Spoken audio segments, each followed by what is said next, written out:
பிரியமானவர்களே, ஆண்டவராகிய இயேசு கிறிஸ்துவின் நாமத்தினாலே உங்கள் யாவரையும் அன்போடு கூட நான் வாழ்த்துகிறேன். ஆண்டவர் கிருபையாய் நமக்கு கொடுத்த இந்த புதிய நாளுக்காக முதலாவது நாம் ஆண்டவருக்கு நன்றி சொல்லுவோம்.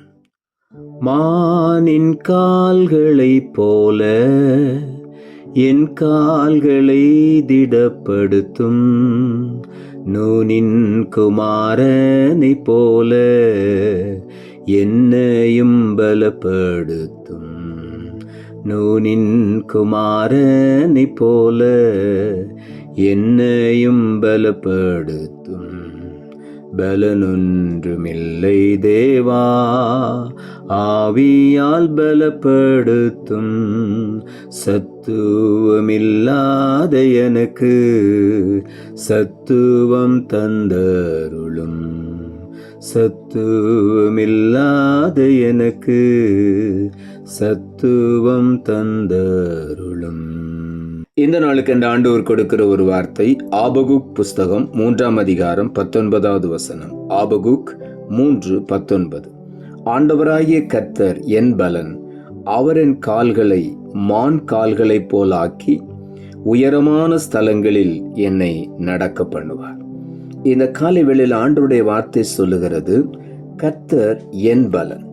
இந்த காலை வேளையில ஆண்டவர் நம்முடைய பலனா இருக்கிறபடியினாலே அவர் நம்முடைய கால்களை மான் கால்களைப் போல உறுதியாக்குகிறார். மாத்திரமல்ல, உயரமான ஸ்தலங்களில் நம்மை நடக்க பண்ணுவார். இந்த காலை வேளையில நம்முடைய கால்களை என்று சொல்லும் பொழுது நம்முடைய வாழ்க்கையை ஆண்டவர் பலப்படுத்தி நம்முடைய வாழ்க்கையின் மேன்மையான உயரமான ஸ்தலங்களில் நம்மை ஏறி நடக்க பண்ணுகிறார். ஆகவே இந்த காலை வேளையில நாம் உற்சாகமாய் ஆண்டவரை மகிமைப்படுத்துவோம். அவர் நம்மை மேன்மைப்படுத்துகிற ஒரு தேவன். அவர் நம்மை உயர் ஸ்தலங்களில் உட்கார வைக்கிற ஒரு தேவன். உயர் ஸ்தலங்களில் நடக்க பண்ணுகிற ஒரு தேவன். ஆகவே இந்த காலை வேளையில அவர் நம்முடைய பலனா இருக்கிறபடினாலே நம் எந்த பலவீனங்களை குறித்து இல்லாவிட்டால் நம்முடைய இயலாமையை குறித்து ஒருபோதும் நாம் சோர்ந்து போக வேண்டாம். ஆண்டவர் நம்முடைய கால்களை மான் கால்களைப் போல உறுதிப்படுத்துவார். ஆகவே சந்தோஷமாய் ஆண்டவரை நாம் மகிமைப்படுத்துவோம். சங்கீதங்களின் புஸ்தகம் 18ஆம் அதிகாரம் 1 வசனம் சொல்லுகிறது, என் பலனாகிய கர்த்தாவே உம்மில் அன்பு கூறுவேன்.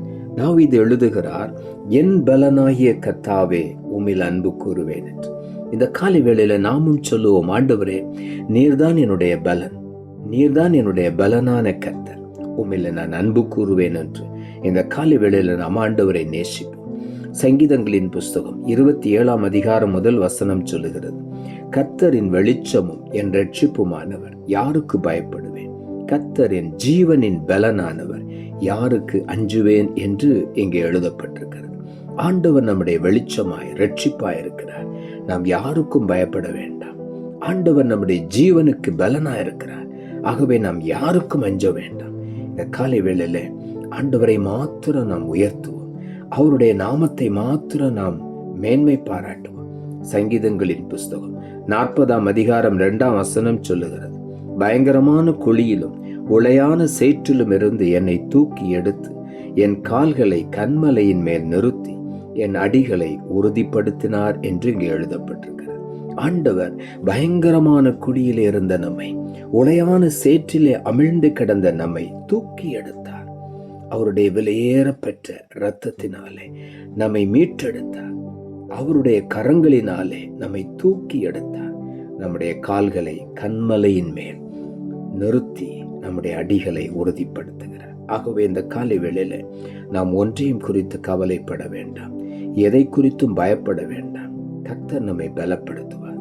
சங்கீதம் 27:5 சொல்லுகிறது, தீங்கு நாளில் அவர் என்னை தம்முடைய கூடாரத்தில் மறைத்து என்னை தமது கூடார மறைவிலே ஒளித்து வைத்து என்னை கன்மலையின் மேல் உயர்த்துவார். இந்த காலை வேளையில ஆண்டவருடைய வார்த்தை சொல்லுகிறது, தீங்கு நாள் வரும் பொழுது அவர் நம்மை அவருடைய கூடாரத்துக்குள்ளே மறைத்து வைத்துக் கொள்வாராம். அது மாத்திரமல்ல, அவருடைய கூடார மறைவில ஒளித்து வைத்து கன்மலையின் மேல் நம்மை உயர்த்துவார். தீங்கு நம்மை அணுக விடாதபடி அவருடைய கூடார மறைவிலே நம்மை ஒளித்து வைத்துக் கொள்ளுகிறார். அந்த தீங்கு கடந்து போன பிறகு நம்மை கன்மலையின் மேல் ஆண்டவர் உயர்த்துவார். இந்த காலை வேளையில நம்மை உயர்த்துவதுதான் அவருடைய நோக்கம். உள்ளத்தின் ஆழத்திலிருந்து ஆண்டவருக்கு நன்றி சொல்லுவோம்.